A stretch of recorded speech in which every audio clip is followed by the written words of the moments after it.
আগামীকাল এবং তার পরের দিন অর্থাৎ 22 তারিখ 23 তারিখ এই দুদিন উত্তরবঙ্গের সব জেলাগুলোতে হোয়াইট স্প্রেড রেনফল হওয়ার সম্ভাবনা, আর দক্ষিণবঙ্গের সব জেলাগুলোতে ফেয়ারলি হোয়াইট স্প্রেড রেনফল হওয়ার সম্ভাবনা। 24, 25, 26 এই 3 দিন দক্ষিণবঙ্গের সব জেলাগুলোতে হোয়াইট স্প্রেড রেনফল হওয়ার সম্ভাবনা আছে এবং উত্তরবঙ্গের সব জেলা 24, 25, 26 দক্ষিণবঙ্গের সব জেলাগুলোতে হোয়াইট স্প্রেড রেনফল হওয়ার সম্ভাবনা আছে এবং উত্তরবঙ্গের সব জেলাগুলোতে ফেয়ারলি হোয়াইট স্প্রেড রেনফল হওয়ার সম্ভাবনা রয়েছে। আর 27 তারিখ লাস্ট ডে গোটা পশ্চিমবঙ্গের সব জেলাগুলোতেই ফেয়ারলি হোয়াইট স্প্রেড রেনফল হওয়ার সম্ভাবনা রয়েছে। এটা গেল আপনার স্পেশাল ডিস্ট্রিবিউশন। এবার আসা যাক ইন্টেন্সিটি। আজকে দক্ষিণবঙ্গের কোনো জেলার জন্য কোনো সতর্কবার্তা নেই, ভারী বর্ষা বা থান্ডারস্টর্ম কিছু নেই। তবে উত্তরবঙ্গের সব জেলাগুলোতেই আজ বিক্ষিপ্তভাবে থান্ডারস্টর্ম লাইটনিংয়ের সতর্কবার্তা দেওয়া আছে এবং আপনার কালিম্পং এবং আলিপুরদুয়ারে বিক্ষিপ্তভাবে ভারী বর্ষণেরও সতর্কবার্তা দেওয়া রয়েছে। আগামীকাল দক্ষিণবঙ্গের সব জেলাতে বিক্ষিপ্তভাবে থান্ডারস্টর্ম লাইটনিংয়ের হওয়ার সম্ভাবনা রয়েছে এবং তার সাথে ঝোড়ো হাওয়া।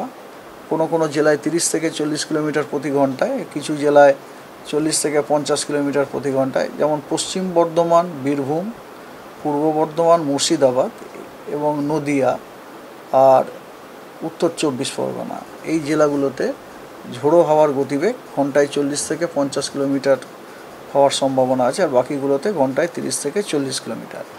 আর উত্তরবঙ্গে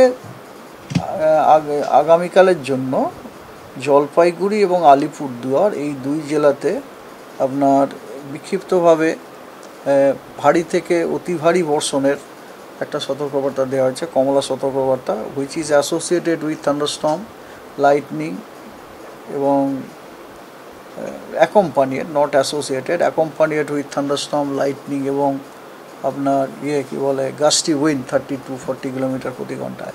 এছাড়া উত্তরবঙ্গের সব জেলাতেই আপনার বিক্ষিপ্তভাবে থান্ডারস্টর্ম লাইটনিং এবং ঝোড়ো হাওয়া 30 to 40 কিলোমিটার প্রতি ঘন্টায় হওয়ার সম্ভাবনা আছে।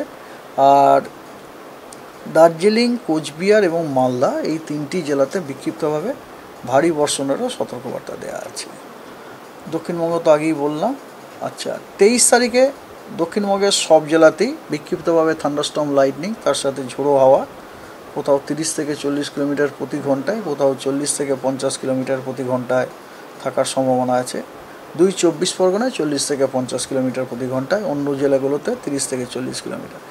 আর উত্তরবঙ্গের দার্জিলিং, কালিম্পং, জলপাইগুড়ি, আলিপুরদুয়ার এবং কোচবিহার এই 5টি জেলাতে বিক্ষিপ্তভাবে ভারী বর্ষণের সম্ভাবনা রয়েছে।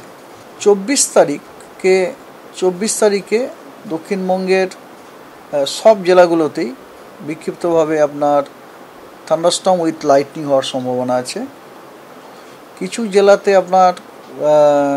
জেলাতে আপনার ভারী বর্ষণের সম্ভাবনা আছে বিক্ষিপ্তভাবে। সেই জেলাগুলো হলো পুরুলিয়া, বাঁকুড়া, ঝাড়গ্রাম, পশ্চিম এবং পূর্ব মেদিনীপুর এবং দক্ষিণ 24 পরগনা এই জেলাগুলোতে বিক্ষিপ্তভাবে ভারী বর্ষণ এবং ঝোড়ো হাওয়া 30 থেকে 40 কিলোমিটার প্রতি ঘন্টায় হওয়ারও সম্ভাবনা আছে, along with thunderstorm with lightning. Okay, সেটা হচ্ছে 24 তারিখে। 25 তারিখে দক্ষিণবঙ্গের সব জেলাতে বিক্ষিপ্তভাবে থান্ডারস্টর্ম উইথ লাইটনিং হওয়ার সম্ভাবনা রয়েছে এবং কিছু জেলায় নেমলি পুরুলিয়া, বাঁকুড়া, ঝাড়গ্রাম, 2 মেদিনীপুর, তারপরে আপনার 24 পরগনা এবং হাওড়া এই জেলাগুলোতে আপনার বিক্ষিপ্তভাবে ভারী বর্ষণ এবং তার সাথে ঝোড়ো হাওয়া 30 থেকে 40 কিলোমিটার প্রতি ঘন্টায় থাকারও সম্ভাবনা রয়েছে। তবে উত্তরবঙ্গে কোনো সতর্কবার্তা নেই। 26 তারিখে দক্ষিণবঙ্গের পশ্চিম বর্ধমান, পূর্ব বর্ধমান, পুরুলিয়া, বাঁকুড়া, ঝাড়গ্রাম এবং পশ্চিম মেদিনীপুর এই জেলাগুলোতে বিক্ষিপ্তভাবে ভারী বর্ষণ হওয়ার সম্ভাবনা আছে।